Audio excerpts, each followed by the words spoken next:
네, 오늘 날조 본문 가운데 아모스 4장을 중심으로 말씀을 나누도록 하겠습니다. 하나님께서는 어제 제가 또 아모스 3장을 말씀드린 것처럼 이어서 계속해서 이 아모스 선지자를 통해서 북이스라엘을 향한 말씀을 선포하고 계십니다. 4장에 기록된 여러 말씀 중에서 오늘 이렇게 4장에 보면 다양한 말씀들이 이어지는데 그 중에서도 특별히 4절과 5절 내용을 좀 집중해서 보고자 합니다. 우리 4절 다시 한번 읽어볼까요? 4절 읽겠습니다. 시작. 너희는 베델에 가서 범죄하며 죄를 더하며 아침마다 너희 희생을 3일마다 너희 11조를 드리며. 아멘. 여기서 우리는 이스라엘 사람들에게 역사적으로 큰 의미가 있는 두 군데 지명을 확인할 수 있습니다. 베델과 길갈입니다. 이 두 곳은 말 그대로 이스라엘 사람들에게는 거룩한 땅, 성지라고 하죠. 성지였습니다. 첫 번째 베델을 잠시 좀 상고해 보겠습니다. 베델은 이름부터가 참 거룩해요. 하나님의 집이라고 하는 히브리어로 하면 하나님의 집입니다. 아주 거룩한 이름입니다. 이 이름은 창세기로 가면 야곱에 의해서 지어진 것입니다. 야곱은 형 에서 때문에 집을 떠나서 삼촌 집으로 도망을 갔습니다. 도피하던 중에 하룻밤을 이 곳에서 보내게 되죠. 야곱은 천사들이 사닥다리를 타고 오르락 내리락 거리는 그 꿈을 꾸게 되었던 것과 동시에 하나님께서 분명 자신의 할아버지인 아브라함에게 주셨던 그 복, 너의 민족이 이렇게 너가 창대하게 될 이런 복에 대한 내용을 똑같이 자기는 할아버지, 아버지 이렇게만 그분들에게만 들었던 이야기를 하나님께로부터 직접 듣게 되는 것이죠. 그 복에 대한 약속을 똑같이 하나님으로부터 직접적으로 받게 되는 그 경험을 하게 됩니다. 그러니까 형이 아니라 에서가 아니라 자기가 그 복을 이어받는다라는 것을 이제 공식적으로 확인할 수 있었던 시간을 베델이라고 하는 그 장소에서 가지게 됩니다. 다들 아시다시피 이스라엘 민족 이 12지파는 야곱의 후손들로 구성이 되어 있습니다. 이스라엘 민족의 조상 야곱이 이 이스라엘의 근본이 되시는 하나님을, 그들의 근본이라고 하시는 하나님을 만난 것이죠. 야곱은 잠에서 일어난 후에 그 베고 잔 그 돌을 가지고 기둥을 세우고 기름을 붓고 하나님과의 그 언약이라고 하는 것을, 언약을 공식적으로 선언을 합니다. 그러면서 그 장소의 이름을 하나님의 집이라고 하는 베델로 짓게 되는 것이죠. 또한 이후에 하나님께서 약속하신 그 말씀 그대로 어떻게 되겠습니까? 성취가 됩니다. 이루어집니다. 그러면서 야곱은 12명의 아들들과 더불어서 큰 가족을 이루게 되고 또 그 가족이 또 커지게 돼서 지파들을 이루게 되고 또 그 지파들이 커져서 민족을 이루게 되고 그 민족이 나라가 되는 것이죠. 그게 이스라엘입니다. 즉 이 베델이라고 하는 장소는 하나님께서 이 이스라엘 민족에게, 이 나라에게 복을 주셨다라고 하는 가장 강력한 증거가 되는 것입니다. 이스라엘 민족의 근본인 거죠. 근본. 그런 성스러운 장소, 거룩한 장소, 말 그대로 성지가 되는 것입니다. 두 번째, 길갈입니다. 길갈이라는 명칭 또한 거룩한 의미가 있습니다. 길갈을 직역해서 보면 굴러가는 것, 구르는 것, 그러니까 바퀴가 구르는 거잖아요. 그런 뜻을 가지고 있습니다. 이 뜻이 굴러가는 게 뭐라고 지금 거룩하다라고 제가 하는 걸까요? 여호수아 4장과 5장에 보면 이 출애굽한 이스라엘 백성들이 가나안 땅에 본격적으로 들어가는 장면이 나옵니다. 이 요단강은 작은 홍해를 상징하죠. 작은 홍해라고도 할 수 있는 이 물이 아주 꽉 들어차 있던 요단강이 갈라지는, 홍해처럼 갈라지는 그 역사를 이스라엘 백성들이 다시 한번 경험합니다. 그러면서 강을 건너간 이 이스라엘 백성들은 생각을 해보면 그 기세를 몰아서 바로 이 사기도 쫙 충전이 되어 있을 텐데 그 기세를 몰아 곧바로 가나안 땅 정복을 위해 전쟁하러 가지 않습니다. 하나님의 명령에 따라 잠시 머무는 것이죠. 뭘 하고 넘어가야 했기 때문에 인 거죠. 그게 바로 할례였습니다. 할례. 하나님은 광야에서 출애굽 백성들의 세대가 바뀐 것을 염두에 두시고 이스라엘의 조상인 아브라함 때부터 내려오던 일종의 민족적인 전통인 이 할례를 하도록 명하셨습니다. 단순히 이걸 전통이라고 부르기에는 이게 이 하는 사람 입장에서는, 이 남성들의 입장에서는 보면 매우 고통스러운 일이었습니다. 지금 기준으로, 현대의 기준으로도 이게 좀 할례 비슷한 그런 수술을 하려면 참 힘든 부분이 있어요. 과거 의료 시스템이 전무하던 시절에 할례를 한다는 건요, 이 전쟁을 포기하겠다는 말과 똑같은 것입니다. 요단강을 건너기 전에 이렇게 말씀을 하셨더라면 차라리 나았을 것 같은데, 요단강 지금 건너고 난 후에, 그래서 문제였던 거죠. 시기도. 가나안에 살던 수많은 적들이 이제 이스라엘 민족을 더 경계하고 보는 시점이었습니다. 그러니까 단체로 이들이 할례했다라는 정보를 입수했을 가능성도 있지 않겠습니까? 그때를 틈타서 언제든 기습해 오면 이 이스라엘을 망하는 겁니다. 그렇게 초죽음 상태를 각오하고서라도 이 할례를 했던 것은 이스라엘 백성들에게 하나님의 말씀을 지키는 것 그 자체도 중요했지만, 이 할례라고 하는 것은 목숨보다 더 중요했기 때문입니다. 이 목숨보다 더 중요했던 하나님과의 그 언약을 맺는 중요한 방식이었기 때문입니다. 이 할례라는 것을 여러분들 다들 잘 아시겠지만, 이게 남성의 성기의 끝부분을 잘라내는 다소 공포스럽기도 하고 동시에 충격적인, 이 비주얼적으로도 상당히 충격적인 의식입니다. 이것은 곧 씨의 근본이, 그들의 그 인간의 인간됨이, 씨의 근본이 하나님께 달려있다라는 것을 인정하는 방편임과 동시에 할례를 행하지 않았던 이방민족들과의 구별점을, 곧 거룩함이, 구별된다는 것이 거룩함이잖아요. 이 거룩함을 드러내는 상징적인 행위였던 것이죠. 이는 곧 하나님께서 이스라엘 민족에게 복을 주시겠다, 내가 너희에게 복을 주겠다, 너희 스스로 너희가 번성케 되는 것이 아니라 내가 너희에게 복을 주겠다라고 하는 약속을 이스라엘 스스로 확인하는 것인 겁니다. 하나님은 이 할례를 통해서 이 약속을 아브라함과 이삭, 야곱을 거쳐서 지금 이스라엘 백성들 자손 태대로 이어가게 하시는 거죠. 그래서 이스라엘은 본격적으로 그 가나안 땅에 들어가기 앞서서 이 할례를 해야만 했습니다. 광야에서 태어난 자손들은 할례를 받지 못했기 때문이죠. 이전에 언약 가입했던 사람들은, 그 가입자들은 다 사망하고 없었고 신규 언약 가입자들이 필요했습니다. 민족적으로 이스라엘 백성들이 지금 언약을 다시 한번 체결해야 되는, 갱신해야 되는 것이었던 거죠. 그러나 이 할례를 통해서 애굽에서의 노예 생활이 완전히, 이 할례를 통해서 애굽에서의 노예 생활이 완전히 지금 청산되는 것이죠. 자유민으로서 가나안 땅을 차지하게 될 것이라는 약속이 실현되는 일만 남은 겁니다. 그래서 이 노예 생활하던 그 과거의 수치가 굴러가게 되었다. 저기 굴러가는 거, 저기 이렇게 멀리 떨어져 나가는 것이죠. 그래서 그 할례를 했던 지역의 이름이 길갈이 되는 것이죠. 하나님의 자유로운 백성으로서 죄와 사망의 권세에 묶여 있던 그들의 그 굴레, 죄의 굴레가 이렇게 저기 멀리 떨어져 나가는 그런 상징적인 장소가 바로 이스라엘 민족의 또 다른 성지인 길갈입니다. 이렇게 베델과 길갈은 이스라엘의 역사 가운데 아주 중요한 장소였습니다.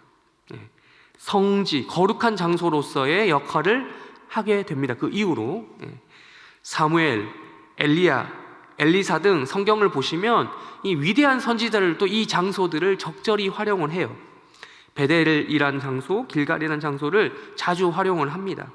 이스라엘 이 나라가, 이 민족이 여호와 하나님을 믿는 이 하나님의 백성이다라고 하는 이 정체성이 이 땅 가운데 들어 있었기 때문입니다.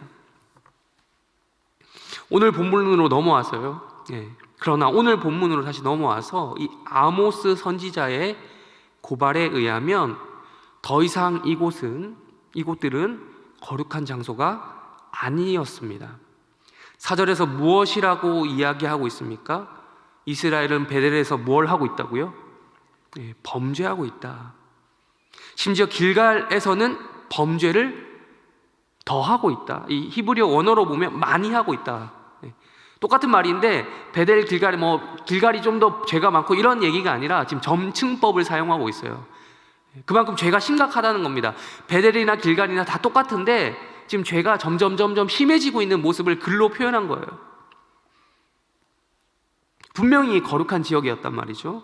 성지였단 말입니다. 그런데 그곳에서 여전히 지금 제사는 드려지고 있어서, 제사가 없어져서 그런 말을 하는 게 아니에요. 제사는 여전히 드려지고 있었습니다. 4절에 보시면 아침마다 희생 제사가 드려지고 있다. 그리고 3일마다 뭐가 드려지고 있다? 11조가 드려지고 있다라고 했어요. 여기서 말하는 희생 제사는요, 매일 드리는 제사를 말하는 게 아닙니다. 이스라엘 그 제사법에 보면 상번제라고 해서 이 아침마다 드리는 그런 아침 저녁으로 드리는 제사가 있거든요. 그걸 이야기하는 게 아닙니다. 여기서 말하는 희생 제사는 1년에 딱 한 번만 드리는 유월절 제사를 말해요. 근데 지금 그 횟수가 어떻다라고요? 1년에 한 번 드리는 걸 몇 번 드리고 있다고요? 아침마다요. 매일마다 드린다고요. 이거는 정말 대단한 종교적인 열심을 말하는 거예요. 또한 3일마다 뭘 드린다고요? 11조를 드립니다. 지금이야 우리는 11조를 우리 수입에 따라 이제 드리긴 하지만 이스라엘은 그때는 그런 디테일함이 없었기 때문에 율법에 따르면요, 11조는 3년에 한 번씩 드리도록 돼 있어요. 3년에 한 번 계산해서. 그런데 이스라엘 백성들은 어떻게 드리고 있었다고 이때? 3달도 아니고 3일에 한 번씩. 이 엄청난 종교적 열심입니다. 이스라엘의 역사적인 장소인 바로 이 성지인 베델에서, 또한 길갈에서는 끊임없이 여기를 방문하는 일종의 성지 순례자들을 위해서 마련된 이런 종교적인 이벤트가 많이 있었던 거예요. 이스라엘의 종교적 열심이 적어서 이런 문제가 생긴 게 아니에요. 과했으면 과했지 절대 부족하지 않았습니다. 이스라엘의 문제는 종교적 열심이 부족했기 때문이 아니었습니다. 이어서 우리 5절도 다시 한번 읽어보겠습니다. 5절 읽겠습니다. 시작. 누룩 넣은 것을 수은제로 드리며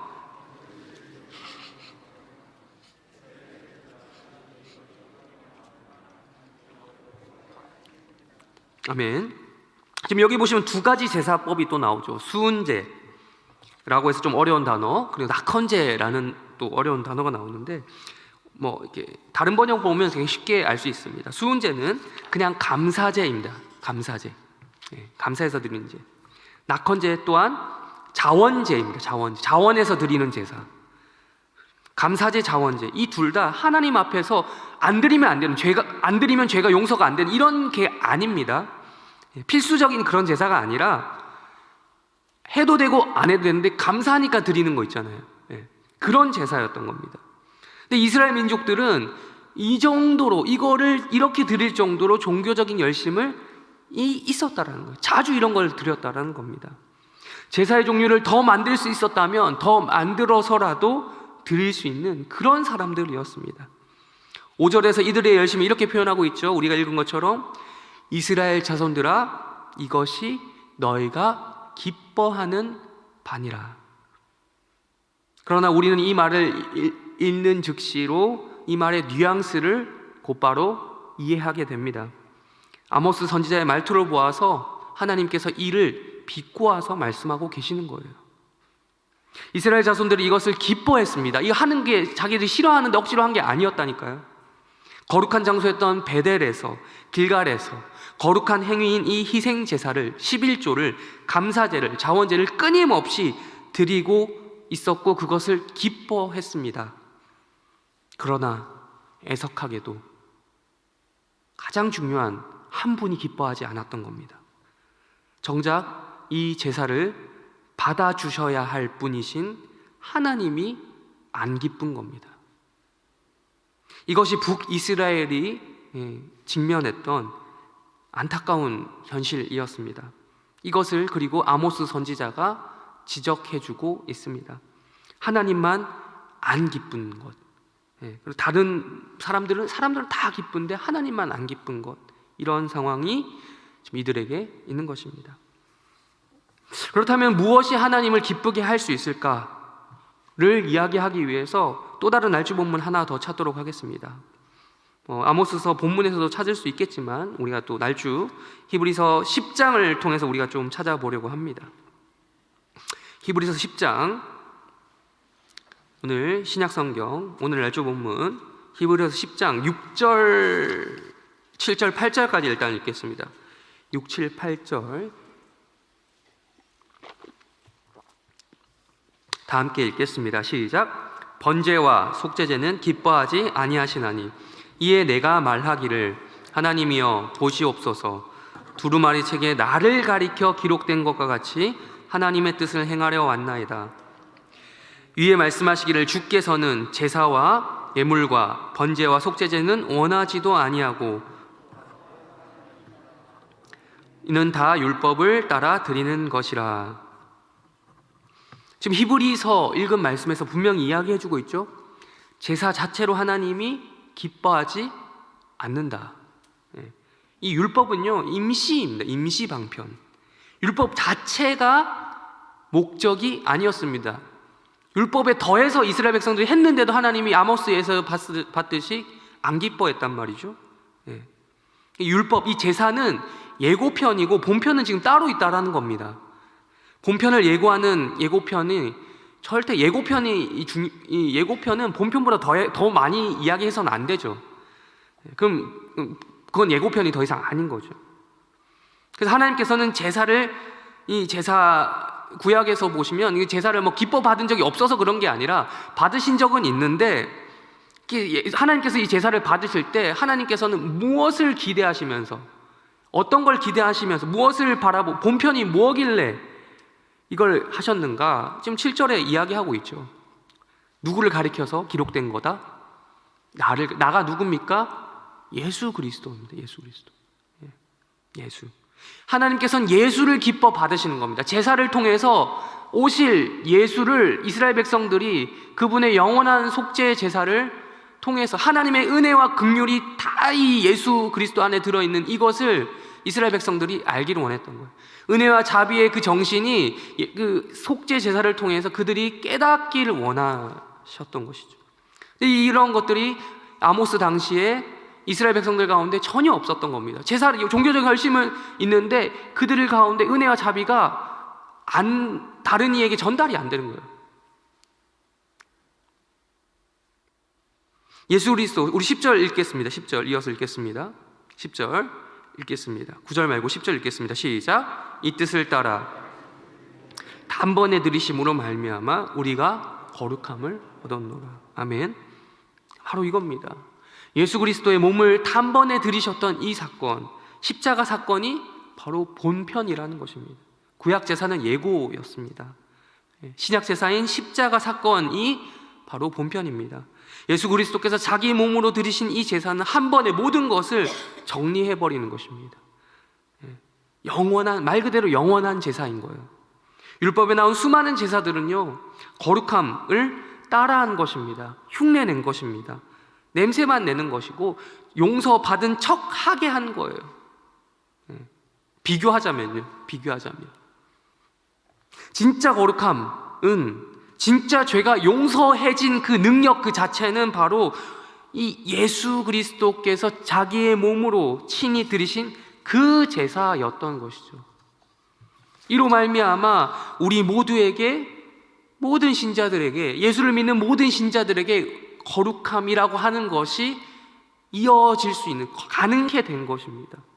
거룩하신 하나님 아버지를, 성부 하나님을 만족시킬 만한, 기쁘게 하실 만한 유일한 제사가 뭐냐? 이 거룩하신 아들인 예수, 성자 예수께서 십자가에서 자기 몸을 들이신 그 사건이었단 말이죠. 설교를 마무리하면서 그러면 이런 질문을 할 수 있겠습니다. 우리는 어떻게 신앙생활 해야 하겠습니까? 할 수 있겠습니까? 히브리서 10장 18절과 19절에 그 답이 나와 있습니다. 18절, 19절 읽겠습니다. 시작. 이것들을 사하였은즉 다시 죄를 위하여 제사드릴 것이 없느니라. 그러므로 형제들아, 우리가 예수의 피를 힘입어 성소에 들어갈 담력을 얻었나니. 아멘. 제사를 드릴 것이 없다라는 거예요. 이걸 오해하시면 안 돼요. 지금 우리가 드리는 건 제사가 아니죠. 우리는 예배를 드리고 있습니다. 이걸 보고 예배 출석 대충 해도 되겠다라는 이런 결론을 내려서는 안 됩니다. 계속 이 말씀드린 바지만 제사와 예배는 엄연히 다르거든요. 아모스서에서 말씀한 것처럼 잘못된 종교적 열심을 제사를 막 그렇게 수없이 드린 것처럼 드릴 것이 아니라 영원한 제사를 드리심으로써 하나님을 그 기쁘게 하신, 그리고 우리도 기쁘게 하신 예수 그리스도를 찬양하는 참된 예배가 이어져야 된다, 많아져야 된다라는 것입니다. 숱한 종교적인 행위들을 통해서, 제사를 통해서 내가 거룩함을 스스로 이루겠다, 내가 이런 것을 통해서 그런 다짐은 내려놓고, 그건 유사 거룩이죠. 거룩할 수는 있습니다만 그건 유사한 것입니다. 유사 거룩입니다. 그걸 버리고 진정한 거룩, 참된 거룩을, 진품인 진짜 거룩을 이루신 예수의 피를 힘입어서 성소에 들어갈 담력을 우리가 얻은 것처럼, 우리가 이제 교회에 나오시면서 늘 예수를 찬양하며 경배하는 할 수 있게 된 것입니다. 그러니 우리는 꼭 베델로 가지 않아도 됩니다. 물론 우리가 성지순례하러 이스라엘에 갈 수 있습니다. 보러 갈 수 있습니다. 베델 가도 되고 길갈로 가봐도 됩니다. 만 안 간다고 해서 우리가 믿음이 없다거나 구원을 못 받고 이런 건 아닙니다. 베델로 가지 않아도 됩니다. 길갈로 굳이 가지 않아도 됩니다. 거기만 성지가 아니라 예수가 계신 곳이 바로 성지가 되는 곳입니다. 예수님과 함께하는 곳이 거룩한 곳이 되는 것입니다. 예수의 피와 그분의 보혈 공로를 의지하는 곳이면 어디든 거룩한 곳이 될 수 있는 것입니다. 교회에 나와서 말씀을 들으시면서 기도하시면서 오늘 이 새벽에도 그 보혈을 의지하는 분들이 해림교회 성도들이 되시기를 바랍니다. 또한 여러분이 우리가 오늘 가게 될 그곳에서도 예수 보혈의 공로가 함께 있기를 바랍니다. 그러면 그곳이 성지가 될 것입니다. 그 보혈 공로를 세상 어디든 가든 의지하시는, 그러므로 담대히 예수의 피를 힘입어 성소에 들어갈 그 담력을 가지고 나아가시는 해림교회 성도들이 되시기를 축원하며 설교를 마칩니다.